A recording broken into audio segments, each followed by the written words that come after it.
വിശപ്പിൻ്റെ വിളിയുമായി വണ്ടി ഓടിക്കുന്നവർക്ക് റെസ്റ്റോറൻറ്റിലേക്ക് വഴി കാണിക്കാനായി ലോകത്തിലെ വലുതും ചെറുതുമായ ബ്രാൻഡുകൾ പല അടവുകളും പയറ്റാറുണ്ട്. ഇത്തരം വഴികാട്ടലുകളെ രസകരമായി അവതരിപ്പിക്കുന്നതിൽ മിടുക്കരാണ് മക്ഡൊണാൾഡ്സ്.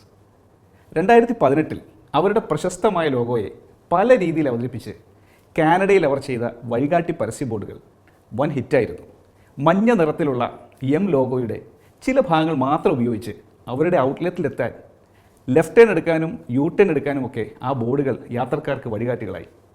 അതിൻ്റെ ചൂട് പിടിച്ചാണ് TBW എന്ന പരസ്യ ഏജൻസി മക്ഡൊണാൾഡ്സിൻ്റെ ഫ്രഞ്ച് ഫ്രൈസിനെ മിനിമലിസ്റ്റിക് ഡിസൈൻ രീതിയിൽ മനോഹരമായ വഴികാട്ടി ബോർഡുകളാക്കി മാറ്റിയത്.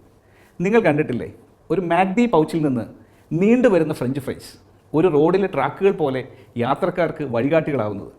മിനിമലിസം എന്ന കലയെ ഇത്ര ഗംഭീരമായി പരസ്യങ്ങൾക്കായി ഉപയോഗിച്ച മക്ഡൊണാൾഡ്സ് എപ്പോഴും മറ്റുള്ള ബ്രാൻഡുകളിൽ നിന്ന് ഏറെ വേറിട്ട് സഞ്ചരിക്കാറുണ്ട്.